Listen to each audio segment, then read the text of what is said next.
पीछे जो आप इस तरह की तेल अवीव की एक बड़ी ऊंची बिल्डिंग देखते हैं, अगर कोई मिसाइल आकर यहाँ हिट करती है तो ऐसा नहीं है कि केवल इसी बिल्डिंग को ये प्रभावित कर रही है, बल्कि आसपास का जो ये पूरा लोकेशन आप तेल अवीव का देख रहे हैं, इस जगह पर लगभग कई किलोमीटर के दायरे में ये हो रहा है। वो इसलिए क्योंकि ईरान बेहद खास किस्म के बैलिस्टिक मिसाइल का इस्तेमाल कर रहा है, ऐसे मिसाइल जिसकी काट फिलहाल इजराइल के पास नहीं दिखाई दे रही है।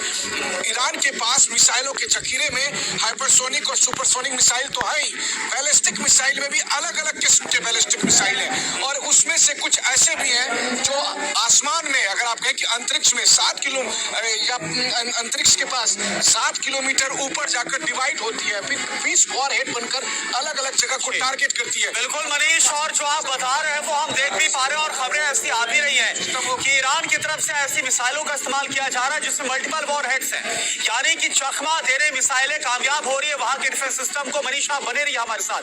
एक और बड़ी खबर का रुख कर रहे हैं इजराइल पर। अभी एक बहुत बड़ा हमला हुआ है नेगेव में, ईरान का बहुत बड़ा मिसाइल अटैक।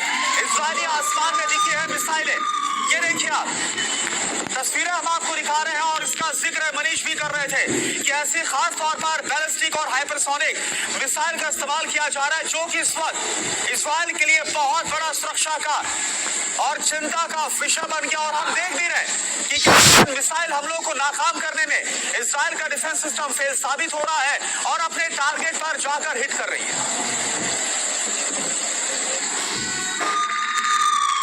नेगेव में ही मिसाइल अटैक से भारी नुकसान की खबर सामने आ रही है। अटैक के बाद 10 से ज्यादा कारों में यहाँ पर आग लग गई है, जहाँ पर भी ईरान के हमले का जबरदस्त असर इन तस्वीरों में आप देख सकते हैं। ये देखिए पूरा जो इलाका है वो कैसे ईरानी हमलों से फैल रहा है, जगह जगह आग लगी हुई है, धुएं का गुबार नजर आ रहा है।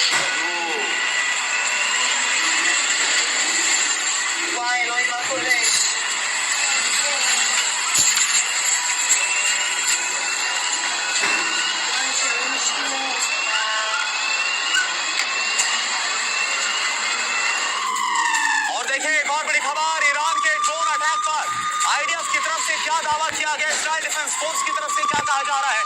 या देखिए देर रात ईरान ने 4 ड्रोन से अटैक किया।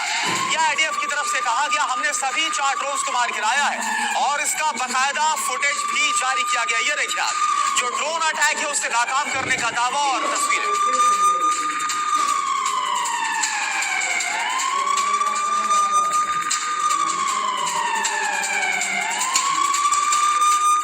इस वक्त एक बड़ी जानकारी इजराइल के डिमोना परमाणु प्लांट को लेकर सामने आ रही है, जिसके बारे में हमारे सहयोगी तेल अवीव से मनीष झा हमें बता रहे थे। डिमोना परमाणु प्लांट पर हमले की कोशिश की गई है।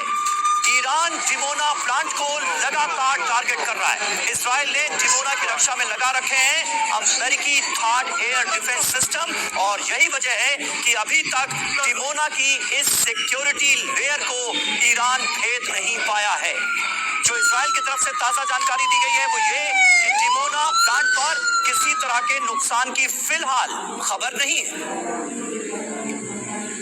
और देखिए एक और बड़ी खबर है, ऑपरेशन ट्रू प्रॉमिस 3। जी हाँ, ईरान का इजराइल के खिलाफ यह ऑपरेशन, जो कि ऑपरेशन राइजिंग लाइन के बाद शुरू किया गया, और इसका नया फेज, नया चरण शुरू हो गया है। खबर आ रही है 15वें चरण में ईरान ने मचा दी है 8वें दिन तबाही।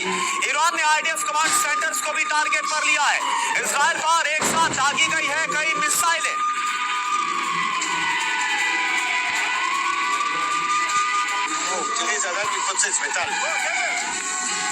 ऑपरेशन ट्रू प्रॉमिस 3 तबाही का ये 15वां चरण है।